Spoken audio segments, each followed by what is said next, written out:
Hey guys, how's it going? It's your captain, Yeehaw Yadam, and for today's video, as you can see by my background, we're gonna be doing a deck profile. Nah, I'm doing a tier list. So this is gonna be my tier list for the competitive season of OPO4 Kingdom of Intrigue for the One Piece trading card game. Before we start off the video, let me go ahead and just, I guess, address the elephant in the room. Why are ads so good at being targeted, right? Who doesn't like a good BOGO? Like, Publix, come on. Come on. And secondly, I want to go ahead and preface it by saying that a lot of this is, done through my own personal opinion. I'm going to try to base some things off of statistics because, numbers are important, but they're not the be-all, end-all, right? There are some decks that I may place a little higher and some that I may place a little lower just based on my own personal opinion. But remember that anytime you enter these big tournaments, regionals, it's going to be a little bit different, right? Because the spread of players does shift almost regional to regional. If a control deck starts doing better, then there might be more yellow players, but people might anticipate that and play red, and maybe red is the good pick for this event, but it was actually yellow.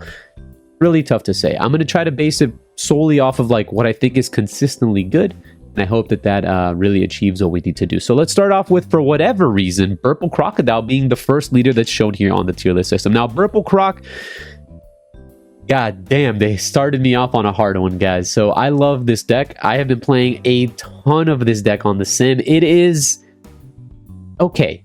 It is very okay. It is not like, holy moly, this is cracked, but it's a very fun deck. I think it is competitively viable, and because I think it's competitively viable, I'm going to already start placing it on the B tier. Now, let me start to try to give you some reasonings why I think it may be a little bit better or it should stick in the B tier. Let's talk it out. So, Purple Croc, what does it have going for it? Well, it has a little bit of a surprise factor. The deck does really, a lot of things. Is your deck Baroque? Is your deck Animal Kingdom Pirates? Are you heavy event? Are you low event? Do you have removal? Do you have big dudes? What is in your deck? There's not a very specific list. So when you sit down in front of your opponent, the 50 cards in your deck, they might be able to guess maybe 20 of them, but you're playing with 30 unknowns, which is really, really cool. Sometimes most of the time that information doesn't really matter. Your opponent might just not be equipped to play around your deck or know how to play around it specifically. I think the deck has sustain. It does well into some specific matchups, but it's not like a deck that has very crazy favorable matchups. And because of this, I may think that this is like a probably solid high B tier to low A tier. I think the deck has its potential, but there's a lot of matchups that are really, really tough. Red matchups are doable, but they're very, they're not the easiest. Yellow also seems to be quite a big of a problem, and then obviously you can grind with the blue decks, but they might still be able to outground you. And the blue Crocodile specifically, where they can miss all Sunday their red rocks, is going to be really, really strong, because if they can remove your big Croc boys and your Kaidos, you're going to be in a tough spot. Then moving on to Mono Blue Structure Deck Croc. I think Mono Blue Structure Deck Croc is a fantastic deck. It's a deck that has been good for quite some time. I would venture to say in OP3 this deck was very, very good. It just got pushed a little bit in the beginning of OP3 because of the lack of restrictions. Once the restrictions came in and we had all these pushes back on the red decks, the deck had its potential, and it's honestly really started to shine with the new added removal and boss monster that came in set 4. So I think this deck is very well equipped to go ahead and top. Obviously, as you can see from our past 2 regionals, this deck has made it into the top 8 multiple times, even with a low representation. And I would venture to say this is like either a low A tier or even, a high A tier or even a low S tier. It's just that good. Your matchups versus control, you feel fine. Sentomaru smoothens your game plan versus a lot of aggro decks, and you have just enough counter and removal to really combat the very fast decks. So I think this deck is in a really prime spot in the meta to do really, really well. Doflamingo, it's about the same, right? These decks are very, very similar. What did Flamingo really get in set 4? Well, they got the necessary removal that the deck never really had access to. The fact that the deck can go like 7, 7, 7, while also deploying, they can go ahead and make a medium-sized board, right? They go 7, 7, 7 with 5, 5, 5, and that's a lot of pressure. They combo out of that, of you attacking those bodies, and they start removing your characters with 3,000 Worlds, Red Rock, and things along that nature. And now you're facing 4 cards on the board with their attacking stat number, a leader, and 10 Dawn, and possibly a Mihawk coming down. So the deck really is very tempo heavy. It has great matchups, but it also has one in specific bad matchup of a deck that's kind of well represented in the game. Law just kind of funnily enough, does pretty good into this deck because Otama just kind of does everything for them, right? They go ahead and go 7 at your leader, summon a dude, and then they just go Otama, swing into it. They don't give you resources. They deny you those resources while also removing the cards on your board, which is exactly what Doflamingo loses to. It loses to spot removal plus people that can attack the board. So anything that, you know, colloquially, or not colloquially, historically, what was very good versus Doflamingo were the green decks because they would rest their characters, attack into their characters, and never give the opponent cards in hand, and then we're able to amass like a swing, right? There's a point in time where you're playing Flamingo that you have a low hand and a board, but if you're not able to have the board and then have a low hand at the same time, your opponent's going to be able to swing the game really quickly on its head.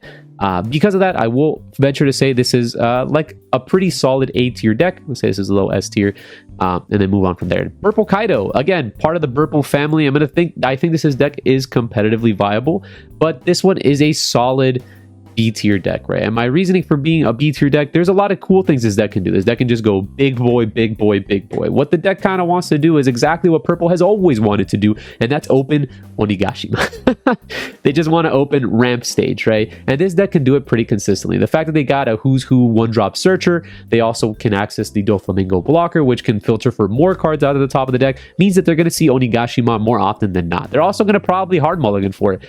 And once they have Onigashima, if you play a little poorly into the deck or they have the exact specific removals, they can get to 10 Dawn pretty quickly. You know what happens at 10 Dawn? 9-drop Kaido. If they have the Onigashima, they can go 1 Dawn on leader, 9-drop Kaido, blow something up, attack you for 7-10, and then they'll be at 9 Dawn on the following turn to go Kaido once again. If they go Kaido back to back, boy, that's strong. But that wasn't something that was initially too consistent, but now with the addition to Who's Who, this happens more often than not. Again, this deck just loses to spot removal. There is a situation where they lack counters, but there's a lot of pretty solid good things for it. It has access to Queen, has access to Fantastic 2Ks. It does have access to those spot removals as well in forms of Red Rock and 3000 Worlds. You also got some big dudes, so there's a lot of really good stuff going for it. I think it's very similar in terms of Purple Croc. They're both strong decks, but they're going to be towards, you know, the B tier section. Croc is a little bit more controlly, grindy games, where this one can be a little bit more aggressive. I do tend to favor the Croc because, I don't know, I just like this dude. But I think Kaido is, you know, a solid B tier choice. And then speaking of Kaido, we got Structure Deck Kaido, which is going to be something I don't think is competitively viable. And because of that, I'm going to start him off in the C tier. This is a deck that... the fact that Black came out into the game and there are decks like Rebecca that can go Sabo, make my entire board, cannot be KO'd, makes Kaido a really sad boy. What did Kaido really have going for it? Well, it can go ahead and summon big dudes, right? If they see the Onigashima, which this deck can't consistently see it as much as the Purple Croc. If they do see Onigashima, they can go ahead and try to push for late game very easily, right? Which the late game is Kings, 9-drop, and then potentially 10-drop Kaido. And that card is pretty good in very specific matchups, but very bad in others. It's very polarizing, and because of that, the deck still has a struggle. It has a struggle in terms of its identity. Am I the late game beast? Well, there are other really late game beasts in the game, and the Dawn -7 effect is cool, but it's really bad versus Whitebeard. So you're playing a vanilla leader versus Whitebeard, but you do have the 10-drop, and you see how there's like this back and forth of what really is our deck trying to do and where does it fit in the meta. And because of that, I'm going to go ahead and, funnily enough, I'll probably end up putting him on the D tier. It's very difficult to, you know, I don't think this will be topping any tournaments anytime soon. In the East, this didn't do too well, and I haven't really seen a Kaido in quite some time, and because of that, I'm sad because I thought he was a really cool deck. Maybe it's that one I didn't think he was too cool, but now I think he's cool. Then we've got Eustass Captain Kid, which Eustass Captain Kid did get the addition of Don Quixote Doflamingo 10-drop, which is a fantastic boss monster for this deck. And I do think this deck is not the worst, right? So there are a couple things. Let's talk about Kid and how Kid, I'm going to say it's competitive, so let's start him on the B tier. What makes Kid the green deck as opposed to Donkey? Like, what does it do that Don Quixote green purple doesn't do? Well, it has the double attack on the leader, which is very, very strong. That's something that we can never take away from Eustass Captain Kid. That ability in and of itself is absurd, is very, very strong at closing out games. So the deck innately wants to be this aggressive. It wants to be the aggressor. It wants to get you low on life so it can go pop, pop, pop, you know, over the course of a couple turns and then try to win the game off of that. You can also play this deck very control-like, but with going into like 8 drop Eustass into 10 drop, you can play the film package. You can do a lot of really cool stuff with this deck. But I feel like in terms of what this deck wants to do and being the aggressor, having the defense, having the aggression, and being the film deck, Don Quixote Doflamingo kind of took its spot. It kind of lost the identity of being able to do that. And then if you want to play a deck that sits on the 8 drop, the Katakuri has been so rampant in so many decks, Red Rock being available, people just have answers to that card. So you can't really be the sit behind Braum deck. You also can't be the film deck. You're not really an aggro deck. So just like Kaido, it kind of seems to have lost its identity in the meta. Not to say it's a bad deck whatsoever, but this deck actually, I've convinced myself this might be like a high C tier, very low B tier deck. I think the deck has some legs, but it's just other decks do exactly what this deck wants to do. It's just a different fashion. And then talking about another purple leader, we've got King. Now, King, funnily enough, is surprisingly more meta viable than Kaido. And before I get the hate, this deck did top in the East recently. Actually, this did do pretty solid in the East. It did beat a Whitebeard that had the nuts. Some good stuff happened. Now, why would King potentially be better than Kaido? Well, they kind of have the same identity. The identity, was Kaido better than King previously, was because, well, the burn effect actually mattered. Being able to burn your opponent and go for game was huge. And that was kind of it. That's really where King's shined. King didn't really always get to 10 Dawn. Games didn't go too long in the meta where it was an OPO1 where you had all, red decks, green decks, and both of those matchups were very And in the green matchup, you're playing such big bombs, you can never really be at 10 Dawn with the King leader. So you often favored the Kaido, but the fact that the game has slowed down just a smidge, and the fact that, you don't really need the burn effect to win the game because Whitebeard kind of just nullifies that. And if you play a lot of Whitebeards, this effect is a vanilla, where if you're going to play a vanilla purple leader, you might as well play King. So still in the D tier, but a little bit higher than Kaido. Man, purple's really going to do quite the 180 in the next set, huh? Then we've got Law. Yeah. Deck is good. Deck high rolls. It does everything. It's the aggro deck. It plays a ton of blockers. It has counter. It has removal. It's been good since set 1, and it'll continue to be good. I think it's about here in the same range as Crocodile. I personally can pilot the Crocodile deck better than the Law deck. I think the Law deck a little harder to pilot. You got to run a little bit more clean on the Law deck. I think Crocodile's a little bit more forgiving, but I do see that there is a higher preference to Law. More people end up enjoying this deck, and all that stuff. So I'll place it higher, but you know what? Actually, it's my tier list. There we go.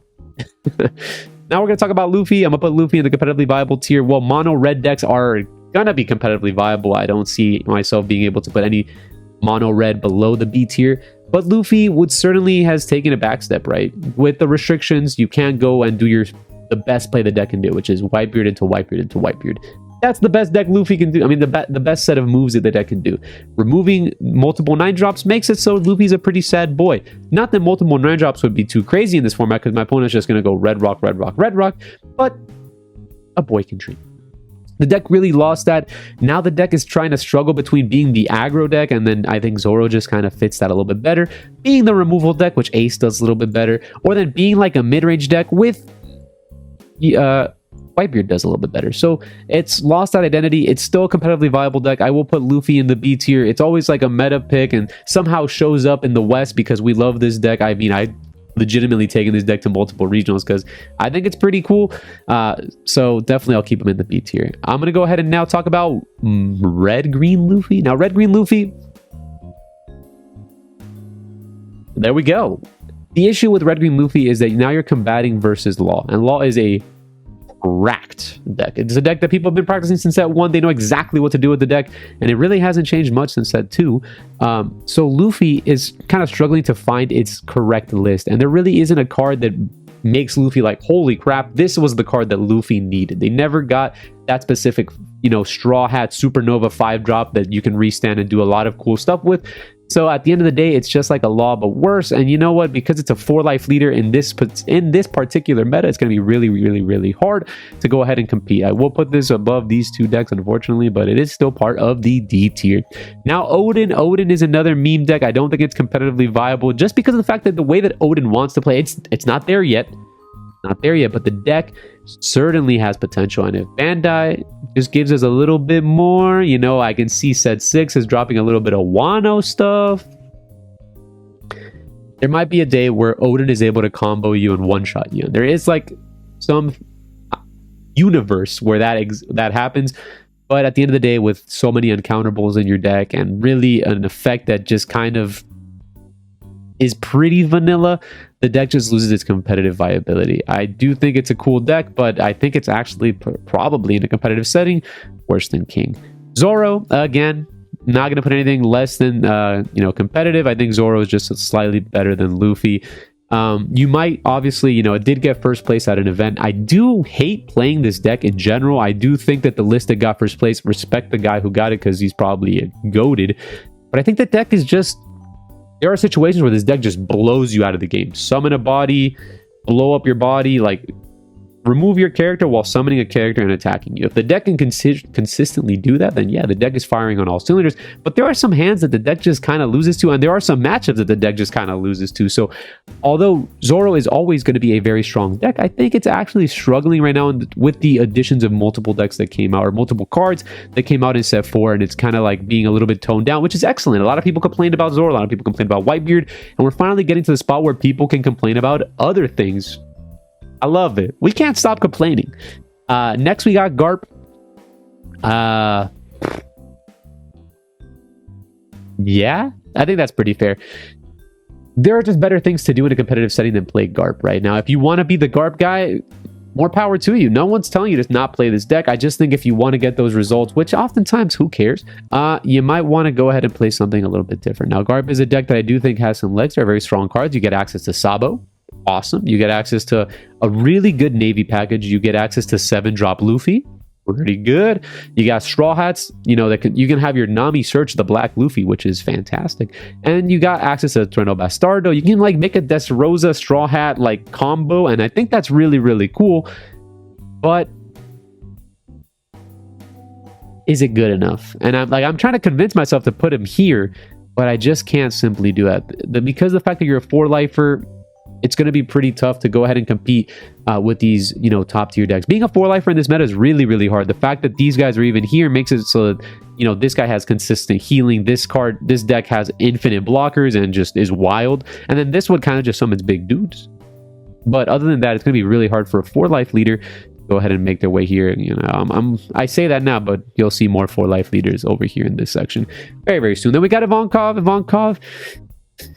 It did get the red rock, which is kind of nice, but that's not exactly what the deck was missing or needed. The scenario that Ivankov wants to create is not the best, honestly. And because of that, he honestly, I don't know. I've tried to make this deck work. I think it's a really cool deck, but the fact that you just go down to 2 cards in hand, that's the whole shtick of the deck. I go Ivankov, I draw up to 3, I summon Luffy, I pitch my hand, I bounce your dude, draw 2 at my end step, cylinders are all firing, then my opponent goes 7. And I'm like,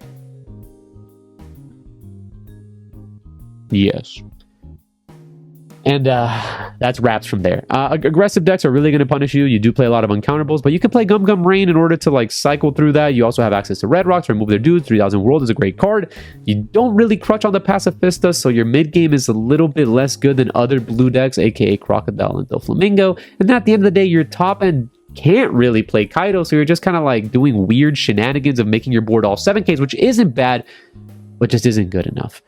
Then we've got Kinemon. Kinemon is I think here. I think a little bit above the Eustass. It has its niche. This is a deck that always is possibly there. You know what? I might even put him super low B tier. That boy, woo, in the back.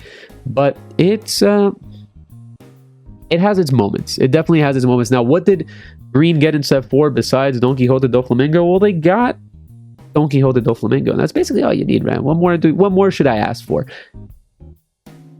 In terms of Wano cards, it didn't really change. Deck hasn't moved too much. You have Oden, which is just a very powerful dude, but people now, removal for it exists, right? You go 7 Dawn, summon Oden, and then your opponent's just Katakuri. Move on with my life. Exactly on curve, by the way. They go 7 Oden, and you're like, yeah, let's get it. And then they're 5 Katakuri. And you're just God damn it. And that's not the scenario that we want to be in. But there are some universes, Don Krieg, cracked card. You have Don Krieg, you've got Oden, you get to play Law, you get to play Okiku, you get to play Yamato. You play a lot of bangers. But is it good enough? I don't think so. Really low B tier, probably. Then we got Magellan. Now, Magellan out of the purple decks is the most viable because it can be the most aggressive, right? It's the one that can consistently deal with Eustass Captain Kid because they can just attack for 6 pretty consistently after their third turn. They go Magellan, into Magellan, into Magellan, into Magellan, and then you get where I'm going, right? And then the deck is constantly hitting you for, they go 6, 6, 6, 6, 6, 6, 6, 6, 6. It's a very demonic deck, but it gets the job done. Not only that, they did get access to Miss All Sunday, which is pretty darn good for the deck. They get to play another 5-drop because the deck really doesn't want to go into like the 10-drop category. You might play 1 or 2 Kaidos, maybe 3 at the end of your top end. Uda can be another top end piece, but your deck is really mid-range, right? You play your Queens, you play your Jailer Beast, and then you play like Magellan and another 5-drop of your choice. And after that, it's kind of what it is from there. The deck, I think, is a little, pretty, it can do some gaming. The fact that 5-drop Magellan is such a powerful card is nothing to be scoffed at, right? That card is a 6k that removes tempo from your opponent. It is a card that is pretty hard to remove because it removes tempo from your opponent, and it's something you're going to constantly have to deal with. If they put 1 Dawn under the Magellan, they go Magellan into next, hit you for 6. They go next from Magellan 7-6, and then they go Magellan, they go 7-7-6-6. A lot of pressure, and I do think this deck is, it has some potential. Purple in general has been doing really well this set. It did get that Miss All Sunday, which is another great card to just get cycle, and they could also play, Gum. Not Rain. I think for purple it's Gatling, which is a really good card. I think it's a little bit better than Purple Kaido, but not as good as Purple Croc. Man, I'm pretty biased, aren't I? Then we've got Sakazuki. I mean, Sakazuki is the black structure deck. If you're gonna play black, there are better options, and because of that, I'm gonna put you probably below Kaido, funnily enough. Then we got Sanji. Sanji, I want to be a believer. I want to be a coper, but it's actually probably worse than Garp. I do think Garp, I'm trying to make a case. I don't think Garp is that bad. I think Sanji is also not that bad. So if you're thinking about like any of the deck in C tier as bad, that's not what I'm trying to say. These decks are very, very powerful, but they're just not, they don't have, competitive showings. They're not that, there are just better options is what I'm trying to get at. I think Sanji did get some cool tools. The removal in this deck is fantastic. It gets to be aggressive. It's a 4-lifer, but that's its downfall. And then we've got Smoker. Smoker is one of the black decks that is better than Sakazuki, but there might be better black decks.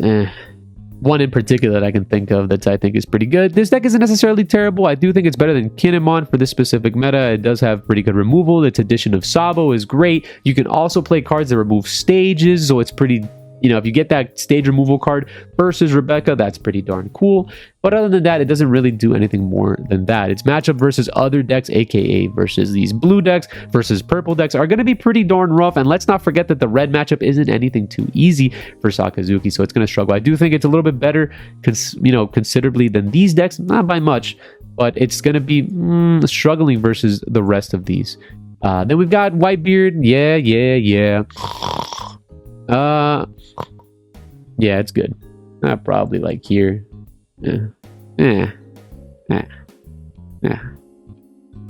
Zeph. So Zephyr. Z is going to be a deck that I think is pretty darn good. It didn't really gain too much, but it's a deck that always, kind of sits there. It's a deck that can have pretty solid removal.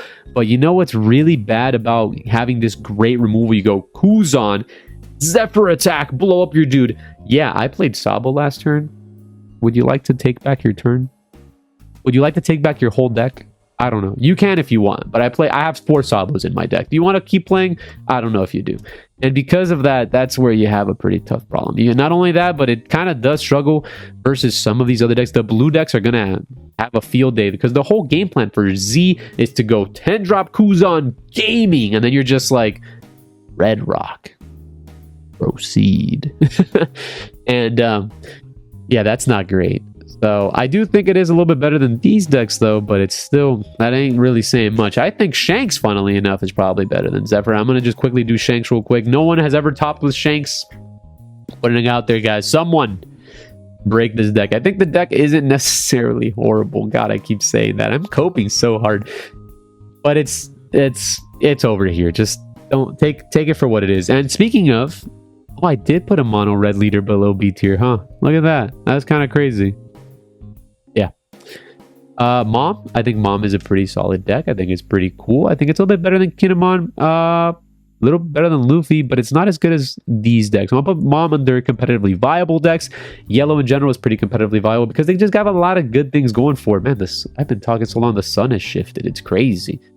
I do think it's a competitively viable deck. I think that it's a deck that requires a little bit more skill than Katakuri, a little bit more planning, which is obviously pretty cool. But at the same time, the deck is, you know, the fact that I have to go ahead and attach 2 makes it so that my 10 drops aren't going to be as consistent. You have Manipulation of Life, which is pretty cool. You get to play Soul Focus, but you don't really get to play Soul Focus. So the deck really just doesn't have much of identity, but it's a really cool, solid pick. It is a mono yellow leader, just a little bit more engaging, I think, than Katakuri. So it's just that option. Now we've got Ace. I think Ace is pretty good. I think Ace is actually in a really good spot to be in a good position for this meta and actually take a couple tops. If you're brave enough, if you're good enough, if you're hot enough, try playing Ace. I think Ace is going to be a pretty cool deck. I think the fact that, like I was saying, the game states where Zoro is good is when they can go develop a body, remove a body. And I think Ace does that really well. They can go ahead and like Crossfire Marco, Ace plus Pell, Flame Emperor. There's a lot of really fantastic cards that Ace has, access to that people kind of sleep on. Have you ever summoned 4 Aces versus someone and lost? I haven't, because that doesn't happen too often. But it's just how good that card is, right? And you get to play 4 of these. I do think, funnily enough, that's where Luffy doesn't, has lost his identity as the removal deck, because Ace just kind of does it better. And it's not the aggro deck, but it has really solid removal. It just actually loses versus aggro decks. It has a really tough time keeping up versus a deck can go 5/5/5/5/5/5/5/5. It really has a tough time with that. But versus blue specifically, they go Doflamingo 7, you're like, cool, Ace, remove your entire board. Then they're like, summon something big, and you're like, cool, Flame Emperor that. And then they're just like, holy moly, I can't keep a card on the board and I'm gonna die. Yeah, does good into this deck. Funnily enough, does good versus multiple green decks, does okay versus yellow. That's a matchup that we won't speak about. And then the Rebecca matchup is horrible. We won't talk about that one either. But yeah, it has its bad matchup, but it also has some pretty favorable matchups. And in general, it's just a mono red deck that does pretty good things. And there are scenarios where the deck can be pretty darn good. Now, Arlong, competitively viable. I think the deck is actually not bad. Have you played Wano Arlong? It's not terrible. I thought this deck was just a crappy version of Flamingo, and I am not convinced it's not. But it's pretty cool. I think it's possibly like here. It's competitively viable. You heard it here, folks. I haven't played much of this. Maybe I should play a little bit of this on the sim just to have some fun, just to learn. I'll give it a shot. But I have seen the deck win some games at locals. There are some scenarios where I'm watching the deck play and I'm like, huh, ain't that some shit? Deck looks not exactly horrible, but I don't think it's anything better than low B tier. Then we've got Iceberg.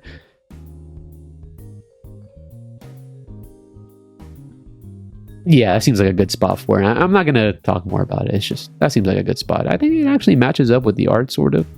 We got Katakuri. Yeah, Katakuri is a good deck, and it's kind of like in the same spot as Whitebeard. They're both very similar decks where they just kind of just play things and attack you. And they're just like, haha, go. Not much brain cells are going into this. Oh, I trigger here.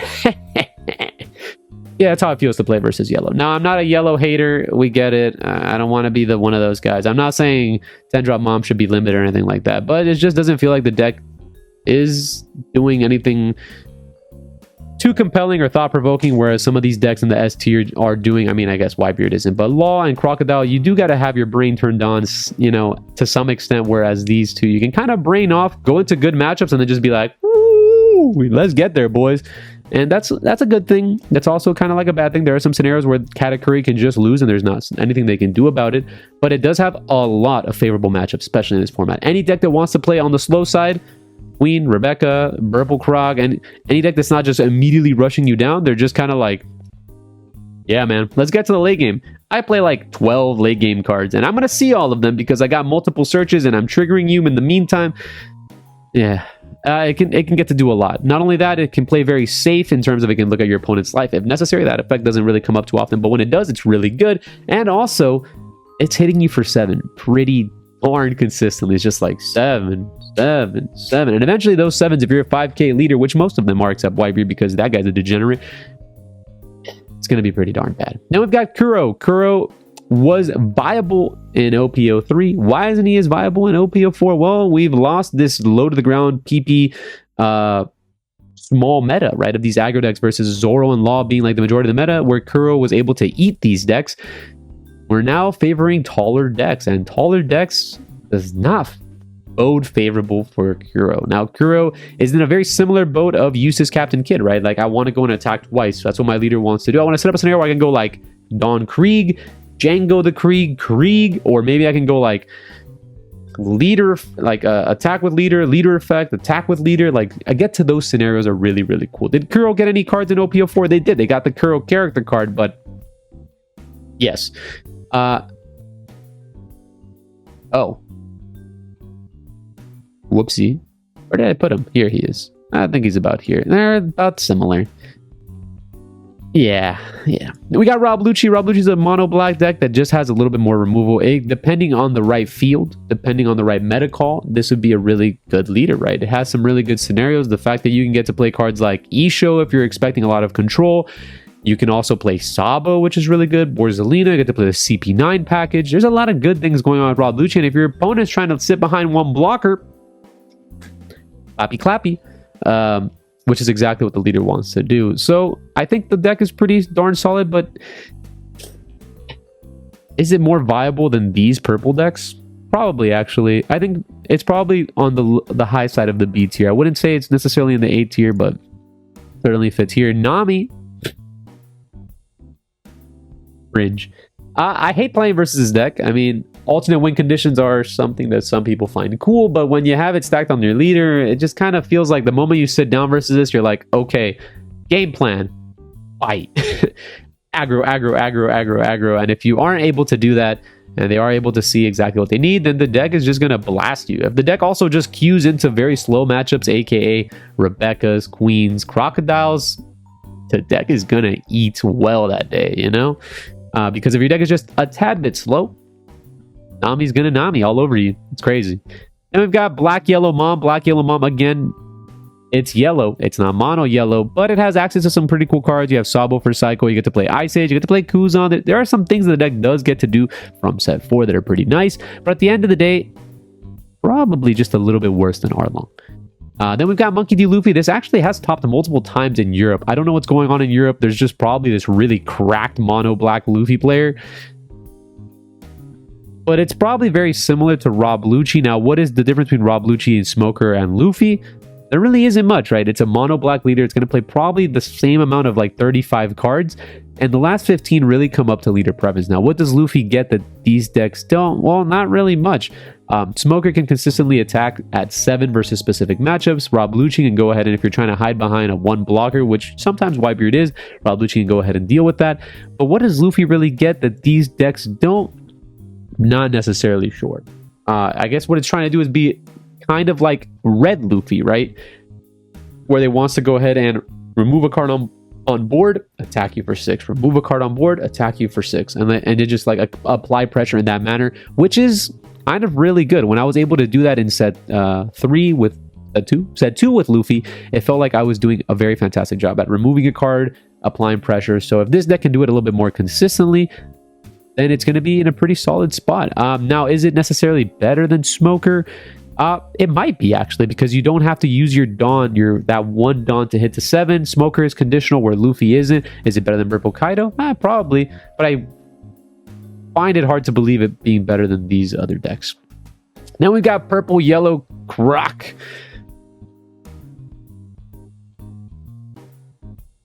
What more is there to say? I think the deck is really good. Doesn't get played in competitive because I do not know if there's any statistics of this deck being played in regionals and how it goes. It has a probably horrendous yellow matchup and a bad Nami matchup and maybe not a great Whitebeard matchup.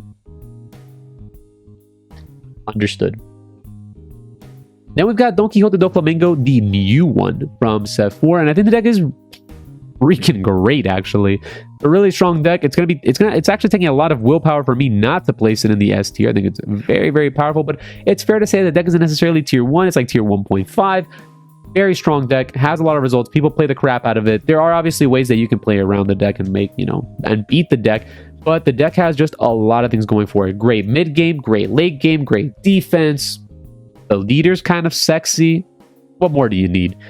Then we've got Fujitora.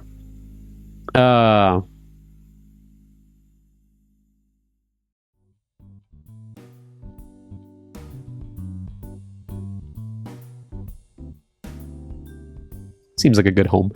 Seems like a good home for Fujitora. And then we've got Queen. Queen's another deck very similar to the Croc, where it has a ton of bad matchups, but it can be... You know what, man? This is like probably... Okay, I need to fix this up. This is... You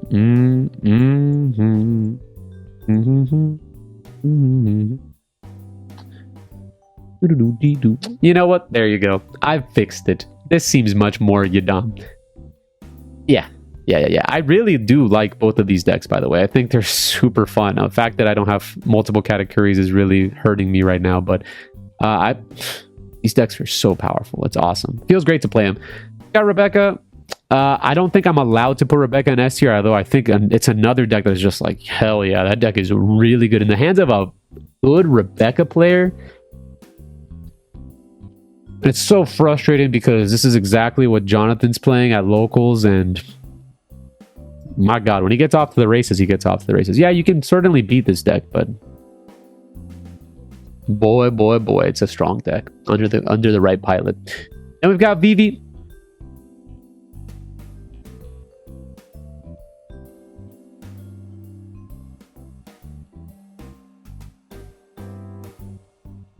Got Yamato.